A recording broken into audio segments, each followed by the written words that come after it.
നമസ്കാരം, welcome to my YouTube channel. എല്ലാവരും സുഖമായിട്ടിരിക്കുന്നു. ഈശ്വരകൃപയാൽ ഞാനിവിടെ സുഖമായിട്ടിരിക്കുന്നു. ഈ വീക്കിലെ ഹൈലൈറ്റ്സ് നമുക്ക് കാണാമേ. ഞാൻ ഈ ആഴ്ച ആദ്യം ചെയ്തത് സൗഭാഗ്യയുടെ അടുത്ത് പോയി.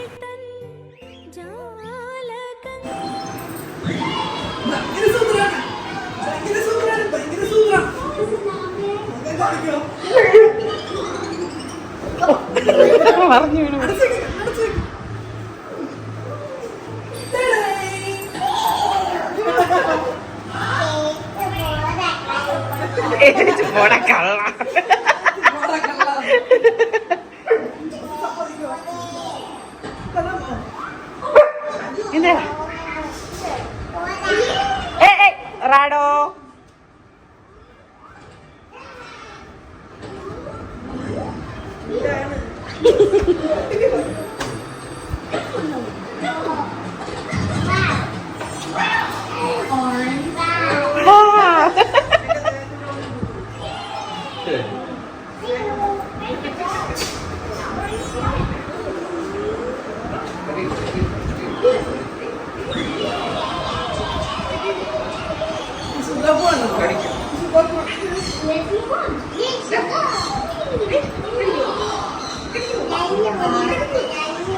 നല്ല പൊടി, നല്ല പൊടി. സുധാപ്പൂന്റെ പൊടിയാണോ? ആണോ?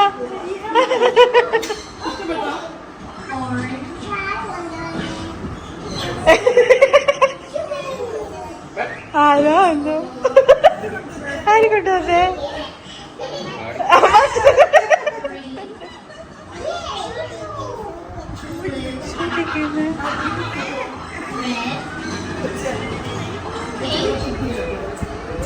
ഓ ബേബി നടക്കുന്ന കണ്ടോ?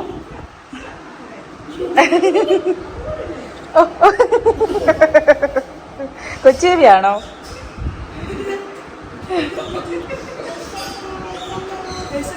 വിശക്കുന്നു ആക്കാ? ബേബിക്ക് വിശക്കുന്നോ? ഏടാ ആണ് നിനക്ക് കൈ കാലത്ത് വേണ്ടേ?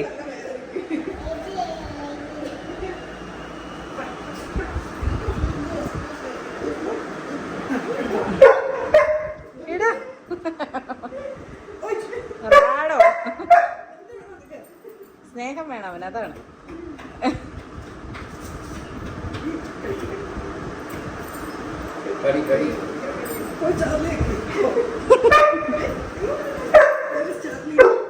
റാഡോ റാഡോ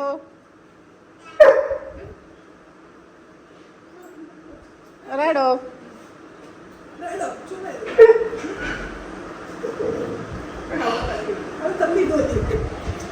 റാഡോ മക്കള് വിളിക്ക റാഡോ ഒന്ന്, അപ്പൊ മാറും.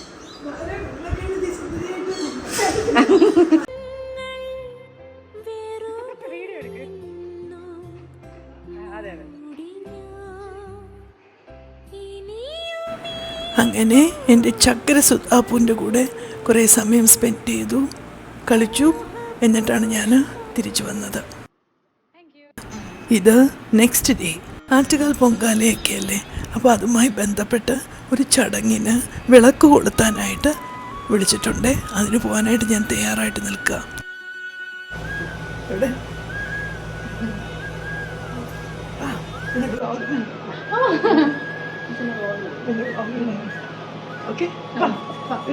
വിളിക്കാൻ വന്നു.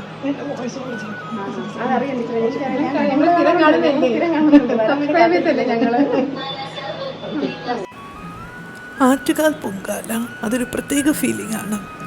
ലോകത്തെ എല്ലാ സ്ത്രീകളും ഈ ഫെസ്റ്റിവലിനെ മനസ്സറിഞ്ഞ് ഒരു വലിയ ചടങ്ങായിട്ട് മാറ്റാറുണ്ട്. എന്നാൽ തിരുവനന്തപുരത്തുള്ളവർക്ക് ഇത് വളരെ പ്രാധാന്യമർഹിക്കുന്ന ഒരു ചടങ്ങാണ്.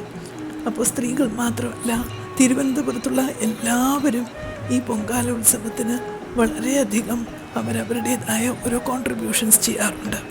പ്രത്യേകിച്ച് കച്ചവടക്കാർ. ഞാൻ ഇത്രയും പറയാൻ കാരണം, നമ്മുടെ ചാലയിലുള്ള പൂക്കടക്കാർ കൂടി ചേർന്ന് ഈ പൊങ്കാല ഉത്സവത്തോടനുബന്ധിച്ച് ഒരു ദേവിയെ അവിടെ അലങ്കരിച്ച് ഇരുത്തിയിട്ടുണ്ട്. അലങ്കരിച്ചു വെച്ചിരിക്കുന്ന വിഗ്രഹത്തെ കണ്ടപ്പോൾ ദേവി സാക്ഷാത് പ്രത്യക്ഷപ്പെട്ടതുപോലെ തോന്നി. അത്രയും ചൈതന്യവും ഭംഗിയുള്ളൊരു രൂപം. ഈ ചടങ്ങുകളുടെ ഉദ്ഘാടനത്തോടനുബന്ധിച്ച് വിളക്ക് കൊളുത്താനാണ് എന്നെ ക്ഷണിച്ചിരിക്കുന്നത്. ഇതൊരു വലിയ ഭാഗ്യമായിട്ട് ഞാൻ കാണുന്നു. സാധാരണ ആറ്റുകാൽ പൊങ്കാലയോടനുബന്ധിച്ച് നമുക്ക് ഡാൻസ് പ്രോഗ്രാംസൊക്കെ ഉണ്ടാവാറുണ്ട്. ഇപ്രാവശ്യം പ്രോഗ്രാം ഒന്നും ചെയ്യാൻ അവസരം കിട്ടിയില്ല. പക്ഷേ ആ സങ്കടം മാറ്റാൻ ആവണം ദേവി ഇത്തരമൊരു ചാൻസ് എനിക്ക് തന്നത്. വളരെ സന്തോഷത്തോടെ അത് നിർവഹിച്ചു. ആ ചടങ്ങിന് പോയതിന് എനിക്കൊരു കൃഷ്ണനെ അവർ ഗിഫ്റ്റായിട്ടും തന്നു.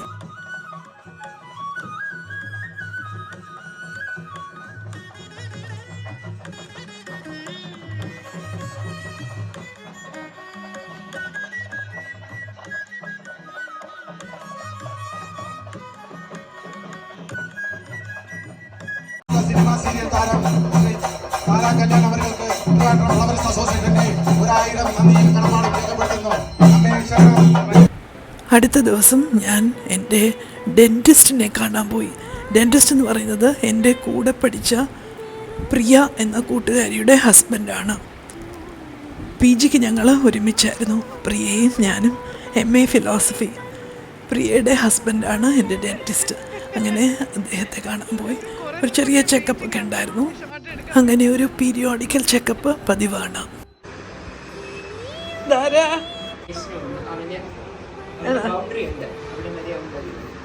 മറന്നുപോയോ?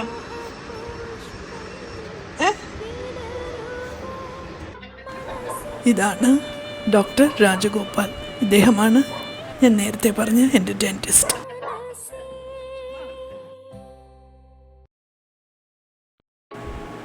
ഇത് അടുത്ത ദിവസമാണ്. ഒരു ചെറിയ ഔട്ടിങ് എൻ്റെ ബെസ്റ്റ് ഫ്രണ്ട് അനിക്കുട്ടിയായിട്ട്. ഞങ്ങൾ പുറത്ത് നിന്ന് ഈ തട്ടുകടയിൽ നിന്ന് ബജ്ജിയും സുഗിയനും ഒക്കെ കഴിച്ചു. സൂപ്പർ ടേസ്റ്റ് ആയിരുന്നു കേട്ടോ. വെള്ളയമ്പലം ശാസ്തമംഗലം റോഡിലാണ് ഈ തട്ടുകട. അതിനുശേഷം ഞാൻ മാത്രമായിട്ട് ലുലുവിൽ പോയി. അവിടെ മാക്കിൻ്റെ ഔട്ട്ലെറ്റ് പോയി 2 ലിപ്സ്റ്റിക് വാങ്ങിച്ചു. ഒരുപാട് നാളത്തെ മോഹമായിരുന്നു ഈ ബ്രാൻഡിലെ 2 ലിപ്സ്റ്റിക് വാങ്ങിക്കണമെന്ന്. അതാണ് ഇന്ന് സാധിച്ചത്.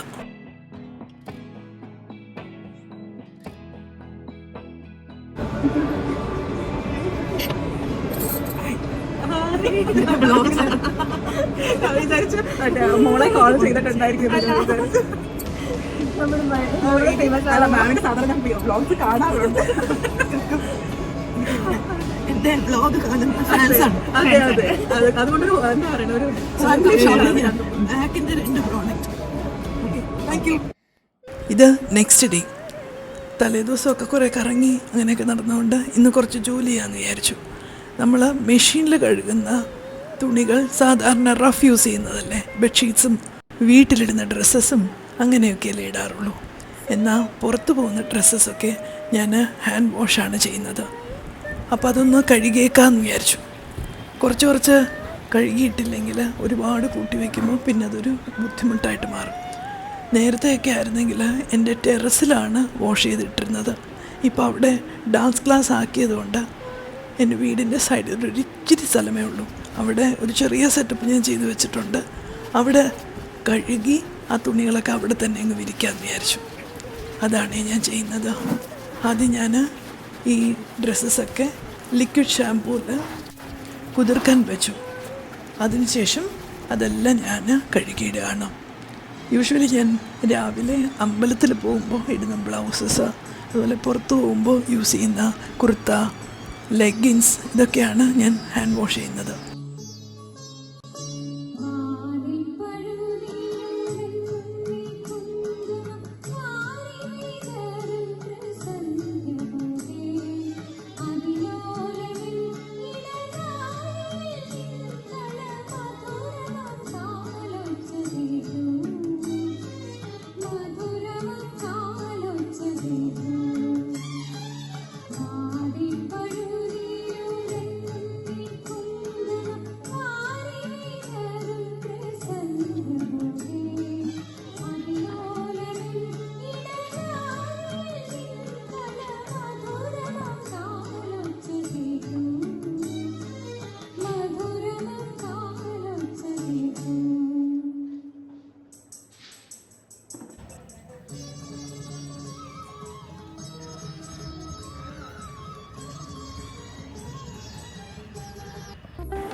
ഇന്ന് ആറ്റുകാൽ പൊങ്കാല. സാധാരണ ഞങ്ങളെല്ലാവരും നമ്മുടെ ബന്ധു വീടായ മണക്കാടുള്ള അശോകിൻ്റെ വീട്ടിലാണ് നമ്മളിടുന്നത്. ബന്ധു എന്ന് പറഞ്ഞാൽ സൗഭാഗ്യയുടെ അച്ഛൻ്റെ ജ്യേഷ്ഠൻ്റെ വീടാണത്. പക്ഷേ എൻ്റെ ഈ കഴുത്തിൻ്റെ ഒരു ഇഷ്യൂ വന്നതുകൊണ്ട് ഞാൻ കുറച്ചൊന്ന് കെയർഫുൾ ആവുകയാണ്. ഒരുപാട് സ്ട്രെയിൻ ചെയ്യുകയൊക്കെ ചെയ്താൽ എന്തെങ്കിലും ബുദ്ധിമുട്ട് വരുമോ എന്ന് പേടിച്ചിട്ടാണ് ഞാൻ ആ തിരക്കിനിടയിൽ പോകണ്ടെന്ന് വിചാരിച്ചത്. അത് മാത്രമല്ല, ഈ ചൂട് എനിക്ക് തീരെയും ഇപ്പോൾ സഹിക്കാൻ പറ്റാത്തൊരു കണ്ടീഷനാണ്. അതുകൊണ്ട് ഞാൻ എൻ്റെ വീട്ടിൽ തന്നെ ദേവിക്ക് പൊങ്കാല സമർപ്പിക്കാം എന്ന് വിചാരിച്ചു. അങ്ങനെ കൃത്യം ആറ്റുകാൽ പൊങ്കാലയ്ക്ക് അടുപ്പ് കത്തിക്കുന്ന അതേ സമയത്ത് ഞാനിവിടെ എൻ്റെ വീട്ടിലെ ഗ്യാസ് സ്റ്റൗ കത്തിച്ച് പ്രാർത്ഥിച്ച് പൊങ്കാല ഇടാൻ ആരംഭിക്കുന്നു. അശോകിൻ്റെ അമ്മ എൻ്റെ സിസ്റ്റർ ഇൻ ലോ ആനന്ദിയെക്കുറിച്ച് പറയാതെ വയ്യ. കാരണം ഈ പൊങ്കാല സമയത്ത് ഞങ്ങൾ ഫാമിലിയിൽ എത്ര പേരവിടെ ചെന്നാലും ഞങ്ങൾക്ക് അത്ര പേർക്കുമുള്ള എല്ലാ സൗകര്യങ്ങളും വളരെ ചിരിച്ച മുഖത്തോടു കൂടി ആനന്ദി ഒരുക്കി വയ്ക്കാറുണ്ട്.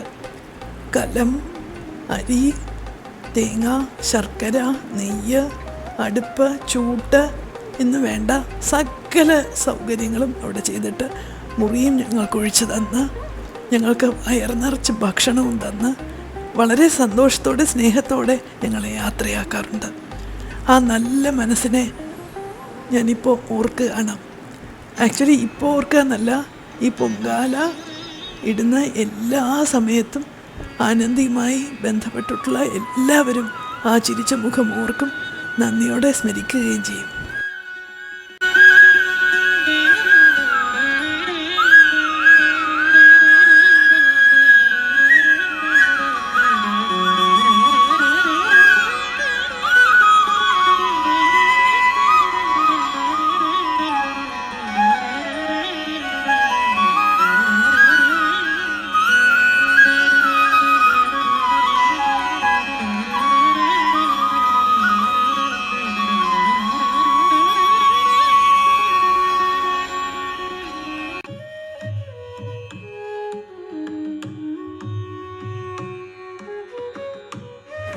ഇപ്രാവശ്യം പൊങ്കാല നൈവേദ്യം പതിവിലും നേരത്തെ ആയിരുന്നല്ലോ.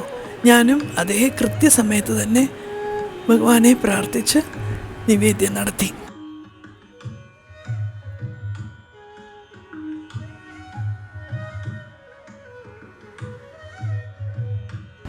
അതുപോലെ ഈ പൊങ്കാല വരുമ്പോൾ ഞാൻ എൻ്റെ അമ്മക്കിളിയെ ഓർക്കാറുണ്ട്. എല്ലാ പ്രാവശ്യവും അമ്മക്കിളിക്ക് പൊങ്കാല ദിവസം ഭക്ഷണം എത്തിക്കുന്നത് ഞാനാണല്ലോ അടുത്ത് താമസിച്ചിരുന്നത്. അപ്പോൾ അമ്മയ്ക്ക് കൃത്യമായിട്ട് പൊങ്കാലയുടെ പ്രസാദവും ഭക്ഷണവും ഞാൻ കൊണ്ടു കൊടുക്കാറുണ്ടായിരുന്നു. അമ്മ ഉണ്ടാക്കിയ പൊങ്കാല എനിക്കും തരും. അമ്മയും വീട്ടിലാണ് പൊങ്കാല ഇടാറ്. അമ്മ കുറച്ച് ചെറുപരിപ്പൊക്കെ ഇട്ടാണ് അത് ഉണ്ടാക്കുന്നത്. അങ്ങനെ ഞാൻ ഒറ്റയ്ക്ക് ആ പ്രസാദം കഴിച്ച് ആസ്വദിച്ചു.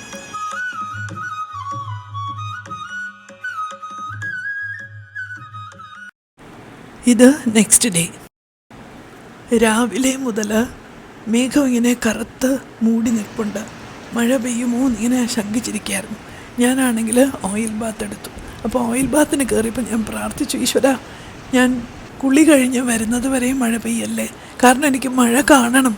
മഴ പെയ്താൽ മാത്രം പോരാ, എനിക്കത് കാണണം, ആസ്വദിക്കണം. അപ്പോൾ ഈശ്വരൻ കറക്റ്റായിട്ട് അത് ഹോൾഡ് ചെയ്ത് വെച്ചു എന്നുള്ളതാണ്. ഞാൻ കുളിച്ച് വന്നതും എന്തൊരു മഴയായിരുന്നു.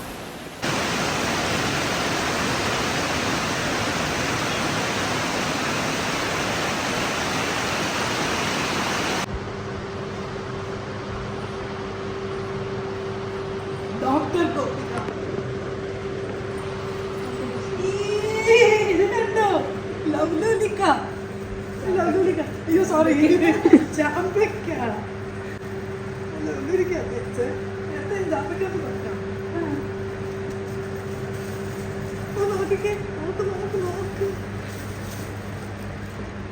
എത്ര പേർക്ക് ഇഷ്ടാ? എൻ്റെ പതിവ് ജോലികളിൽ ഒരെണ്ണം കഴുകി ഉണക്കിയ വസ്ത്രങ്ങളെല്ലാം അടുക്കി പറക്കി വയ്ക്കാം. शाम को भू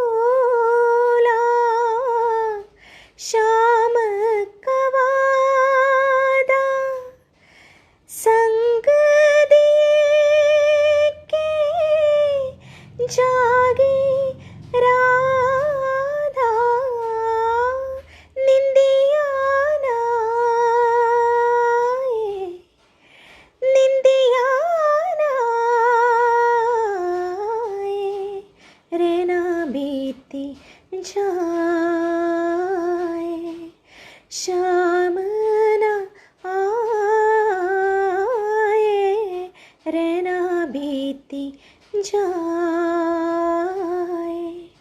शाम न आए, निंदिया न आए, निंदिया न